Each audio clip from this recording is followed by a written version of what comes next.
नमस्कार दोस्तों, स्वागत है आपका हमारे क्लासेस में। आज है 4 मई और 4 मई से रिलेटेड जितनी इंपॉर्टेंट करंट अफेयर बनती हैं मैं आपके सामने क्वेश्चंस लेके आया हूं। हमारा आज का पहला क्वेश्चन है, हाल ही में किस राज्य के मुख्यमंत्री ने राज्य को उग्रवाद मुक्त और शांति का गढ़ घोषित किया है? तो राइट आंसर हो जाएगा मिजोरम।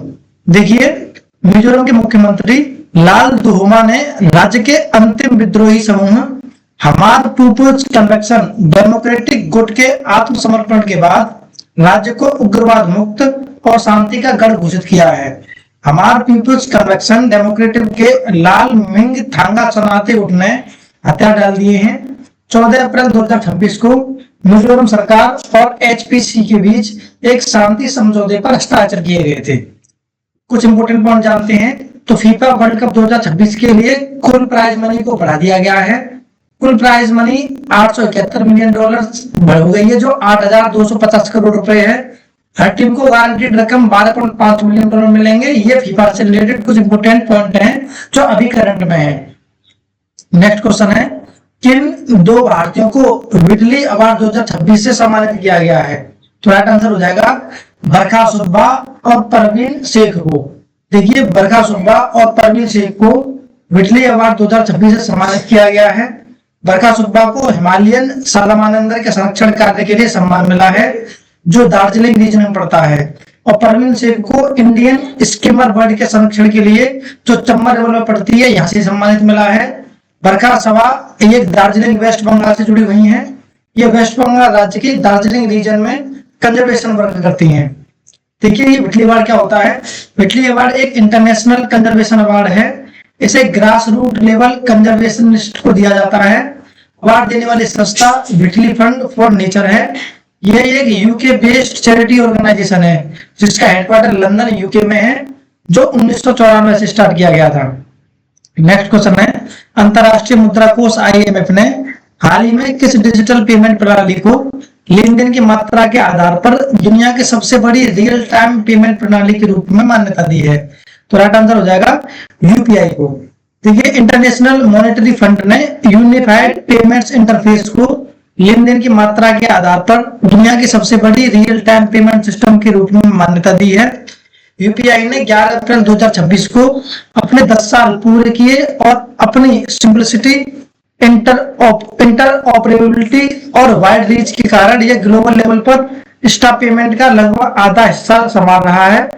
वित्त वर्ष 2025-26 में UPI पर लगभग 24,126 करोड़ ट्रांजैक्शन दर्ज किए गए, जिनकी कुल वैल्यू 317 लाख करोड़ से अधिक रही है। देखिए, कुछ की पॉइंट जानते हैं तो इसकी डेली एवरेज 66 करोड़ रुपए की ट्रांजैक्शन होती है। इंटरनेशनल मॉनेटरी फंड के बारे में जाने तो ये एक ग्लोबल फाइनेंशियल ऑर्गेनाइजेशन है जिसमें 190 कंट्रीज हैं, जिसकी स्टेब्लिशमेंट 1994 को हुई थी, जिसका उद्देश्य ग्लोबल मॉनेटरी कोऑपरेशन और फाइनेंशियल स्टेबिलिटी, ट्रेड ग्रोथ को बढ़ावा देना है। देखिए, यूनिफाइड पेमेंट इंटरफेस के बारे में पढ़ते हैं तो ये एक डिजिटल पेमेंट सिस्टम है जो मल्टीपल बैंक अकाउंट्स को हाल ही में मोबाइल ऐप में जोड़कर सीमलेस फंड ट्रांसफर और मर्चेंट पेमेंट की सुविधा देता है, जिसे national payments corporation of India द्वारा लॉन्च किया गया है। इसकी पायलट लॉन्च 11 अप्रैल 2016 से की गई है, जिसमें शुरुआत में 21 बैंकों ने पार्टिसिपेट किया था। नेक्स्ट क्वेश्चन है, अंतरराष्ट्रीय श्रमिक दिवस हर वर्ष 1 मई को किस ऐतिहासिक घटना की याद में मनाया जाता है? तो राइट आंसर हो जाएगा अमेरिका का शिकागो विरोध में। देखिए, हर साल 1 मई को पूरी दुनिया में इंटरनेशनल लेबर डे मनाया जाता है। इसकी शुरुआत 1886 शिकागो USA में हुए है मार्केट प्रोटेस्ट से हुई है।